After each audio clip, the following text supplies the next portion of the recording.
Welcome everyone to our Savvy Ladies Wednesday Wisdom webinar. My name is Maggie Montemuro and I'm the Marketing Coordinator at Savvy Ladies. If at any point you have a question during the presentation, please type it into the chat box. And if you're joining us by phone, please email your question to info@savvyladies.org. Today's presenter is Julie Zuckerman. Julie is a licensed and certified physician assistant at Schweiger Dermatology and Clear Clinic. She is a member of the American Academy of Physician Assistants, the Society of Dermatology Physician Assistants, the New York Society of Dermatology PAs, and the American Association of Surgical Physician Assistants. Julie is a laser specialist who is able to create a customized program for each patient. We want to thank you for being here today, Julie, and we're excited to get started. Thank you so much. I'm excited to share some information with everybody. Today we're going to go through kind of the top 10 questions about skincare. These are generally questions I get in between seeing patients in patient rooms and also email questions that we frequently see, with also keeping an idea of budget and what it makes sense to really invest on and what it makes sense to kind of to not get tied into. So to start, this is really a tip for all budgets. So we're going to have, kind of our over-the-counter and drugstore options, and then also knowing, when we should really kind of invest in ourselves and look at procedures versus creams and things like that. Just so everybody knows, as being a part of the conference today, there is an offer for a free cosmetic consult, which normally a cosmetic consult is $225, so that would be waived, and 20% off any laser or injectables with me at the office.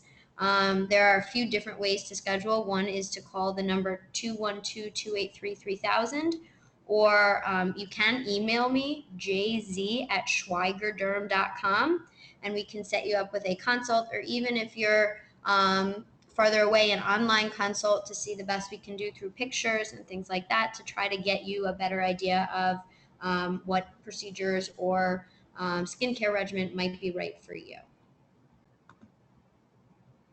So the first question is, the first thing that we want to know is, well, what do I know what to do in the morning and what should I do at night? So we really want to think morning in terms of protecting the skin throughout the day. So protection includes SPF, our antioxidants, and moisturizer. And SPF, we're really, again, looking at 30 or higher is a very good common rule for everyday wear. So you want to look for products that have that SPF of 30 or higher. Moisturizer is especially important. Sometimes we go back and forth, especially in the summer, on when do we want to use moisturizer? What if I feel sticky? What if I feel oily? What if I'm breaking out? Moisturizer is every single day. And that's really almost kind of, I say, the icing on the cake. That's the protectant. And so you really want to use it as your last layer.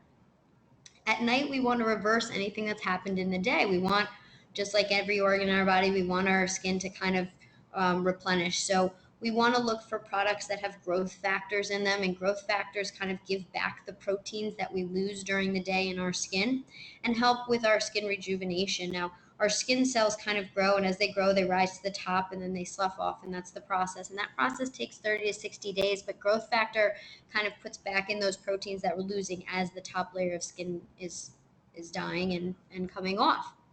Retinoids or retinols or tretinoins, there's a lot of words that retinoids fall into, and these are going to help that process of turning over the skin faster so we get young, healthy cells at the top of the skin layer. And the third thing is eye creams. Eye creams, there's no good age to start an eye cream. Every age is a good age to start an eye cream, and the reason being is we don't have oil glands under our eyes. And so in order to rehydrate and, again, moisturize, we really want to use an eye cream to replenish. How do I decrease pore size? Pores are actually a telling of elasticity in the skin. And so good ways to really look at pore size. As we get older, we notice we have less elasticity. We have larger pores. Retinoids are going to be a good starting solution. So topical retinoids, glycolic acids, and again, the same growth factors. And these are good ways to kind of keep that skin turning over to keep that elasticity.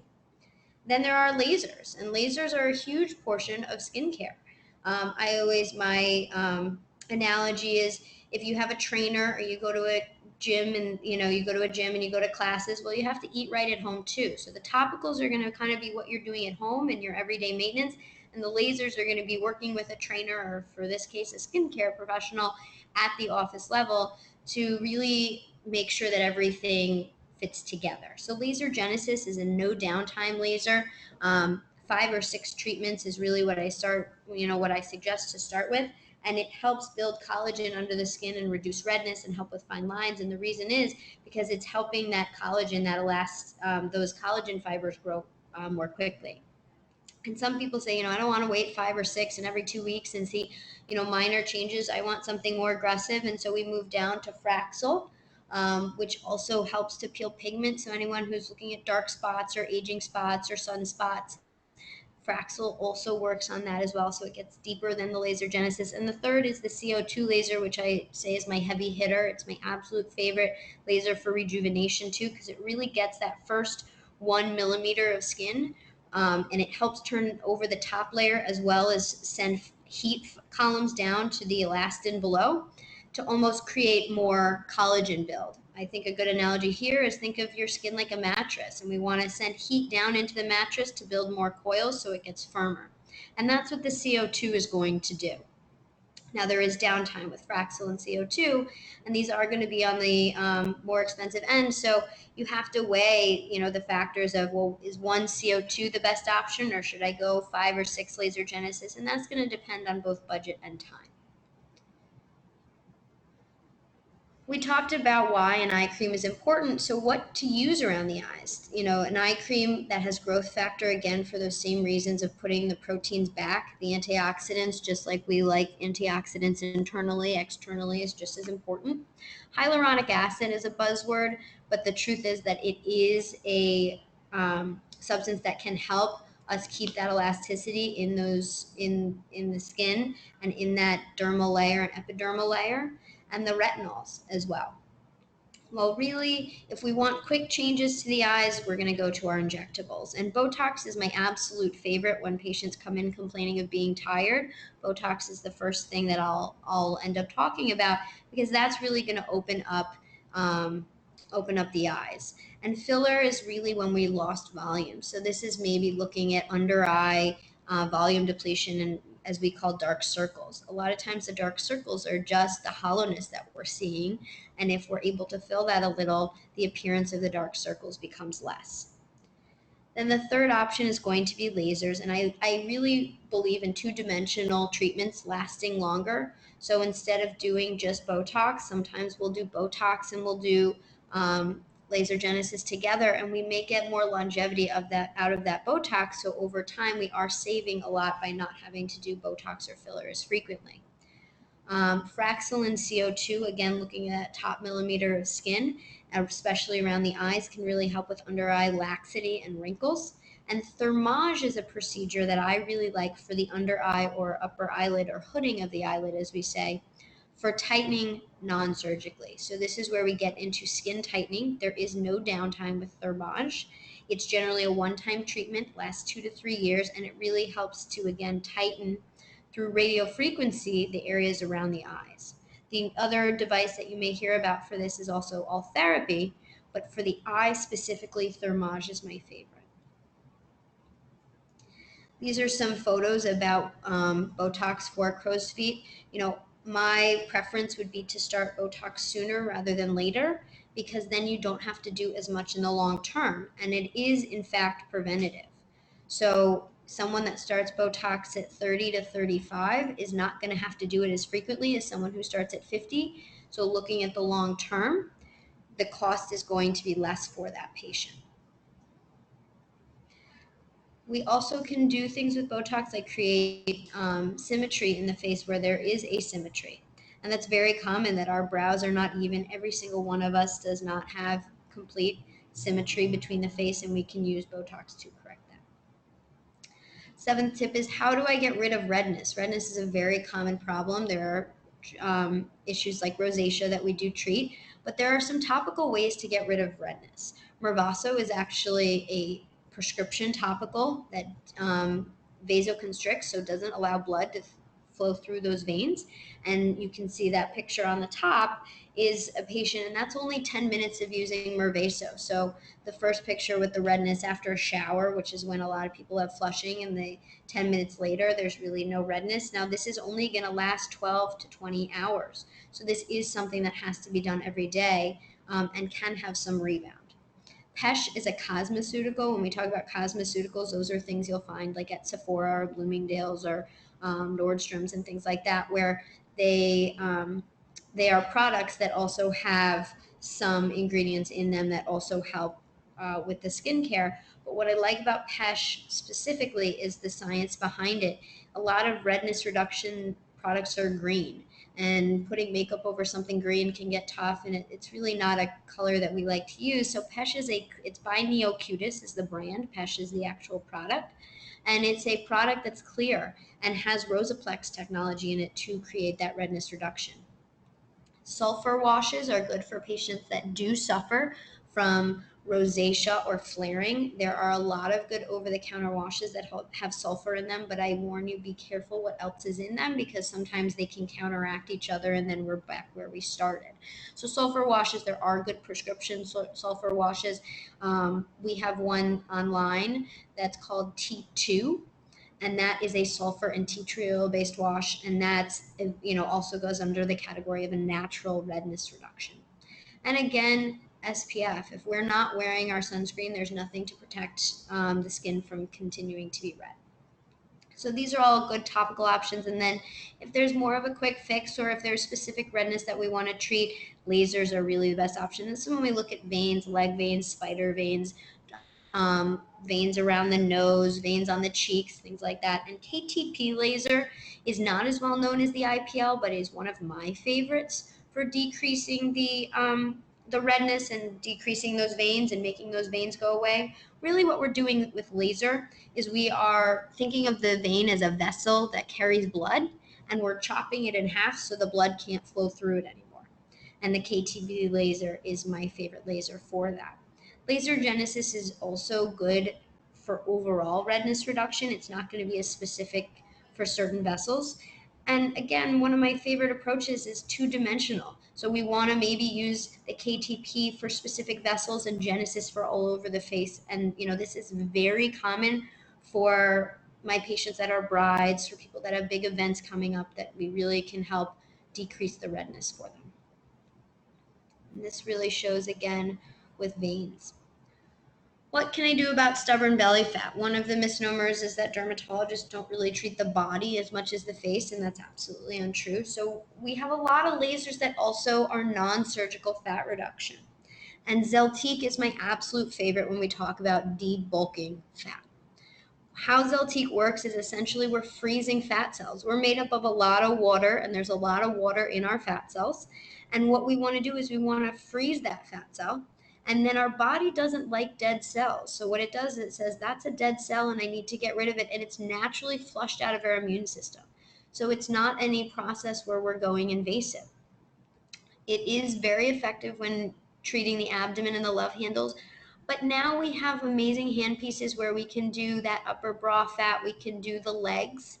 There are even the rolls under the on the back of the thighs and in the inner thighs. And so we've been able to really target a lot of different areas. The first question I always get is, what does this feel like? Well, it's very cold because we're freezing. So it's cold for about 7 minutes, but then our body knows that it needs to be numb. So it's numb the rest of the time. So I have patients that come in and will do this while working from a laptop or watching a movie or reading or taking a nap or whatever they decide to do. It's a very comfortable procedure. And generally one treatment is all that we need for about a 5 to 15% reduction. So, the biggest job is to figure out who's a candidate for it. The best candidates are about 15 pounds from where they need or want to be. Not for someone significantly overweight, then we may want to go surgical.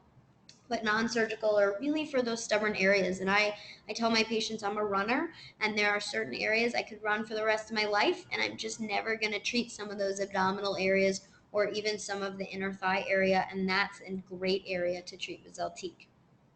My patients do consider it, though, also maintenance. So I have patients that know that they're going to go out to dinner and they're going to reach for the bread basket and they're going to eat cake or whatever they decide to do. And so every year or so, they will do Zeltique to their stubborn areas to keep in check. Another option is TrueSculpt. TrueSculpt uses radio frequency to treat these different areas, so we have a little more flexibility on what we can treat. Generally, it's 1 to 2 treatments. Now, this isn't for debulking. This is more if we have an area that doesn't have pinchable fat. Sometimes the abdomen, certain patients have an abdomen that just doesn't even have enough fat for Zeltique, and TrueSculpt can both help tighten and decrease fat. There's also a device not listed called Vanquish, which is, again, radio frequency, which actually became my new favorite for tightening as well. So the biggest thing here is we have a lot of options, and every patient is going to kind of have a different recipe on what they need. This is an example of abdominal fat with the Zeltique or Coolsculpting. This is another picture, and people often ask, how long does it take? Well, it's an hour per area. So sometimes with the abdomen, we're doing upper and lower, so that's 2 areas. Sometimes we create those,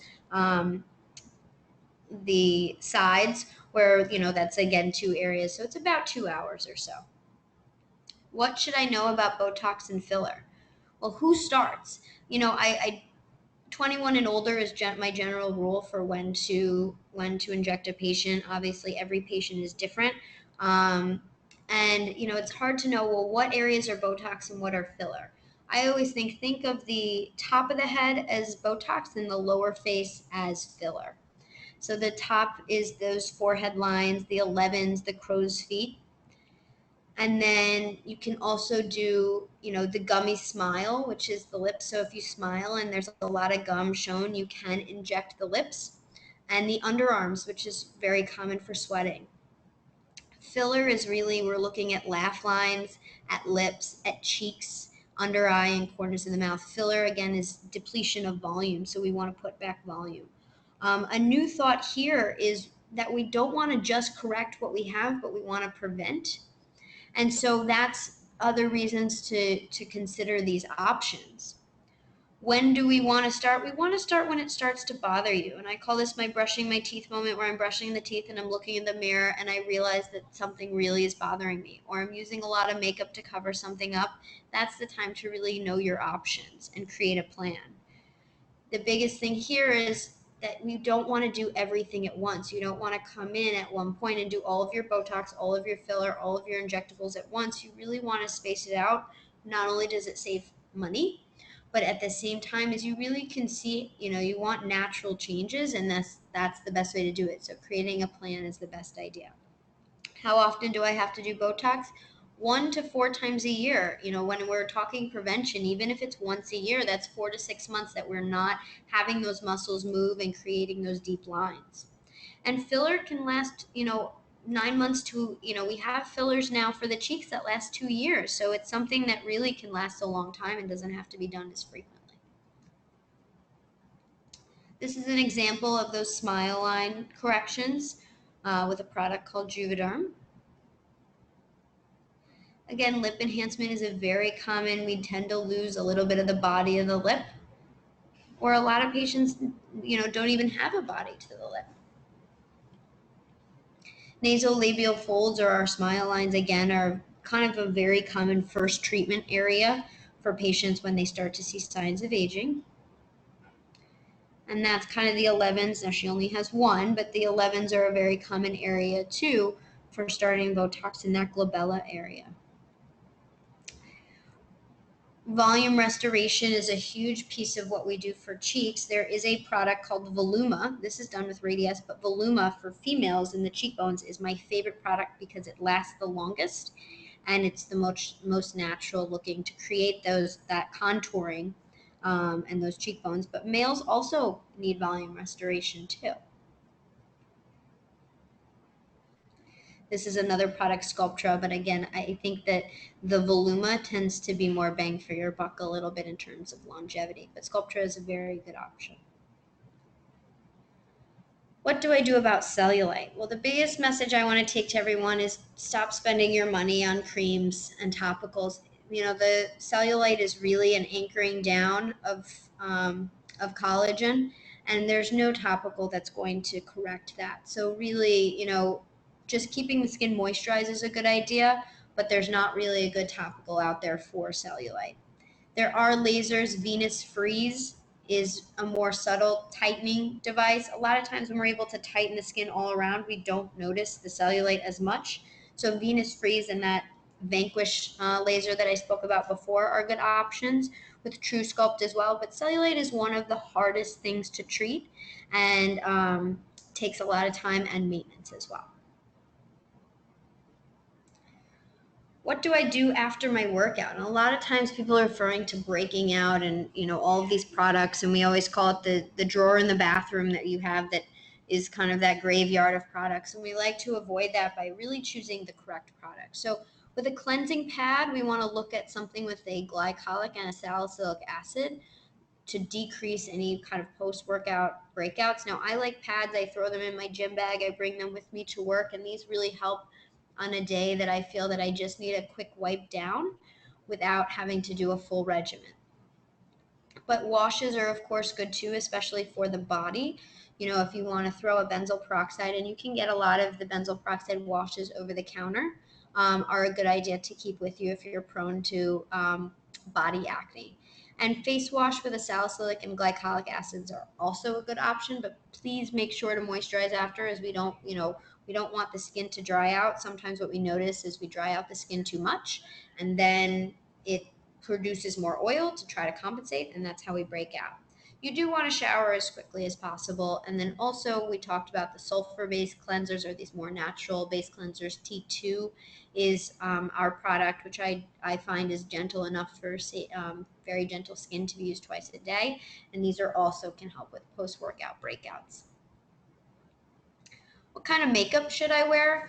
The less ingredients, the better. So we really want to look for things that are fragrance-free, hypoallergenic, non-acne or non-comedogenic, meaning it won't clog your pores. Powder-based are going to be better than liquid-based. The reason is if we know liquid, we know that mold and preservative, mold can grow in a liquid. Well, the reason it doesn't grow in the makeup is the preservatives that are used. So we really don't necessarily want those on the skin. So mineral makeup or powder-based makeup generally has less chemicals overall. And the last tip, what are 3 top products for your daily routine? I am a girl of simple routines. So the more products I carry, the less likely I'm to use them. So one is a moisturizer. Journée by Neocutis is my favorite because it's got the growth factor in it. It has your SPF. It's mild tint, very light tint. It's kind of everything in one. But the other options, there are drugstores that have CeraVe. CeraVe is a very good option, and CeraVe AM for daily use is a really good option for a over-the-counter moisturizer. For night, again, we want to do that correction phase. So BioCream, also by Neocutis, and Lumiere, which is the eye cream, are my 2 favorites. But again, the CeraVe PM is also a good option. Or use your CeraVe AM and you go to bed with sunscreen on and nothing really changes, and that's okay. Other considerations is any kind of repair cream, but I would be very, considerate of these repair creams that are over $100 or $200 that don't really have growth factor in them. It's not really worth it. Something that, many patients don't know is a lot of these creams are all made in the same factory and just labeled with whatever brand or label. IntelliShade is by Revision as well, and this is another everything in one product. Sunscreen, if you're not going for an all-in-one product, sunscreen is obviously very important. We want to look at chemical and physical blockers. So when we talk about chemical blockers, these are chemicals that block the UV rays, but physical, the actual zinc is generally what's in them to block that UV sunlight. And Elta MD is a very reasonably priced and great sunscreen line for this. And then you also want to just make sure you have a good wash. Bar soap is not a great option for the skin. You really want, something very gentle. So Cetaphil, CeraVe, Neutrogena. Some patients want a little bit of a brightening action in a face wash they can use every day, and Revision is my favorite price point for that. Again, my name's Julie Zuckerman. I work at Schweiger Dermatology Group. I really do focus on cosmetic and acne scars. Acne scars is a large focus of mine because I am a laser specialist. My approach, if you couldn't have told by my tips, is really slowly reaching your goals. This is not a race. Skincare is a marathon, and we have to do things in a very particularly slow order in order to really reap the benefits later. I see less patients to create more of a concierge feel. And the way I do that is I'm always accessible to my patients so that we go back and forth to really, before they go and buy things at Sephora, they'll send me pictures, they'll send me links, and they'll get my take on it. Some tips for you: just because the brand or the price tag is high doesn't necessarily mean it's good. Look for items carried or recommended by dermatologists. These tend to be backed by science a little bit more and also have some more proven results. They may, patients often go by feel, which I understand, but sometimes we want to also look at the science of these ingredients, which is why that brand Neocutis, Neocutis, is one of my favorites. Start early for prevention. It's less costly and less work later. And the largest anti-aging secret, if there's just one secret, is use moisturizer and sunscreen. Again, if you have any questions or we'd like to do a consult, you can call the 212-283-3000, mention Savvy Ladies, or you can email me directly. My email, again, jz@schweigerderm.com. If you can't remember the phone number, another number is 844-DERMDOC. You can ask for me directly, and we can do a free cosmetic consult and also a percentage off the lasers and injectables with me. I am located at our 55th and Park Avenue location, but we do have 17 locations between New York and New Jersey, and we have really good providers there. And so I would be happy to see you to do a consult or direct you to our nearest location, though most of our lasers are, in fact, at our 55th Street office. I think that's it. Thanks, Julie. That was so helpful. Just a reminder to everyone on the line that if you have questions, you can type them into the chat box. And we had some that came in already, so we'll get started on those.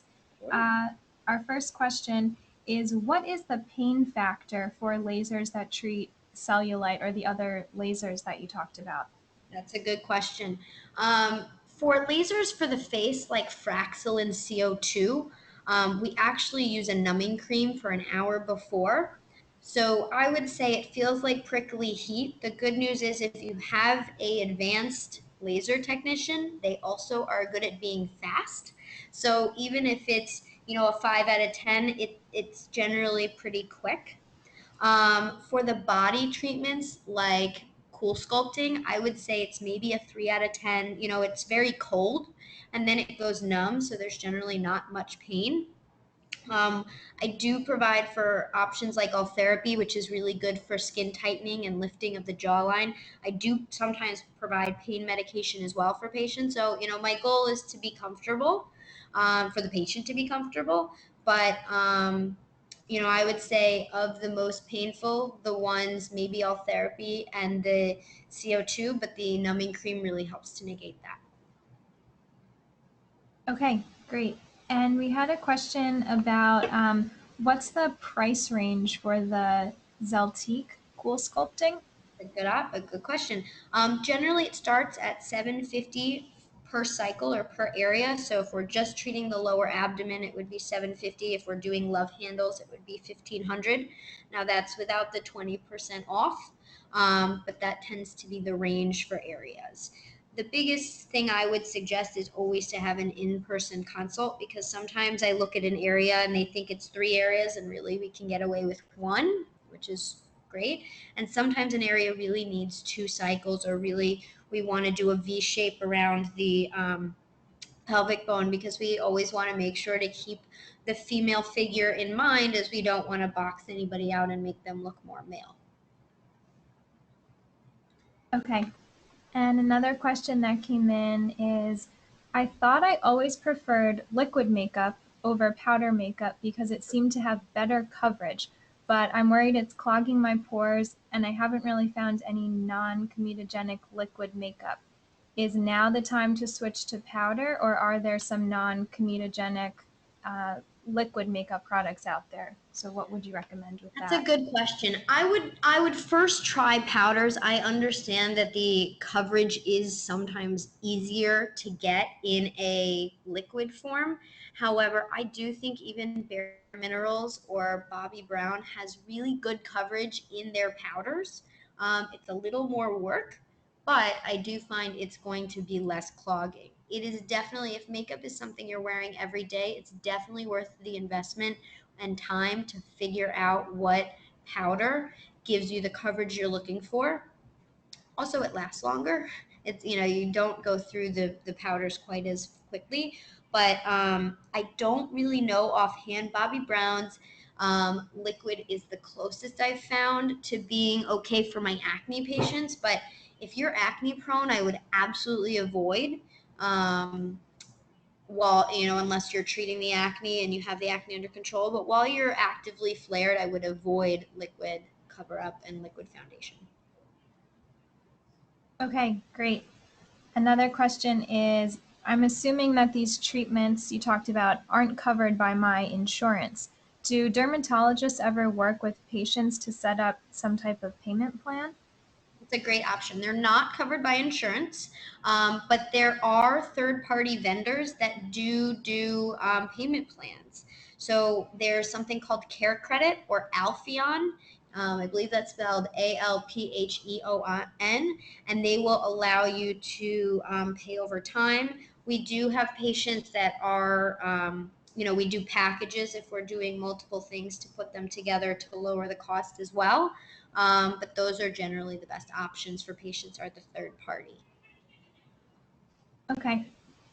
And another question is, I've recently started suffering from adult acne and I was prescribed daytime and nighttime acne creams. I'm concerned that by using these acne creams, I'm not using my anti-aging creams and my skin will suffer. Do you have any tips for me? It's a great option. So I do think a morning and an evening cream is best for treating acne. And I think one tip that probably is good to know is a lot of acne creams also are anti-aging. So if you have any ingredients in your regimen that are tretinoin or retinol or retin-A or atrilin, there's a lot of different, those are retinols. Those are anti-aging. So you might be surprised that in your acne regimen, I have patients, my patients are really also looking for anti-aging at the same time, and we're able to do both. The one suggestion I also have is if we're really looking into doing anti-aging at the same time is, add an eye cream. That's not going to affect your acne regimen, but it is going to help with, moisture. Make sure you have good moisturizers on board with the acne medication as well so that you don't dry out the skin, because again, moisturizer is the number one thing for anti-aging. And all acne medications can be drying if they're not used correctly with moisturizer. Okay, great. I think we're about out of time, but we want to thank you again, Julie, for a great presentation. And we had some comments come in through the chat thanking you for answering all of the skincare questions. And thank you Absolutely. also for your offer to everyone who joined us for this webinar. And we just want to thank everyone for being here with us today. And thank you so much for your time, Julie. Not a problem. And if there are any questions that went unanswered, feel free to email me. Okay, great. Thank you. Take care. Bye-bye.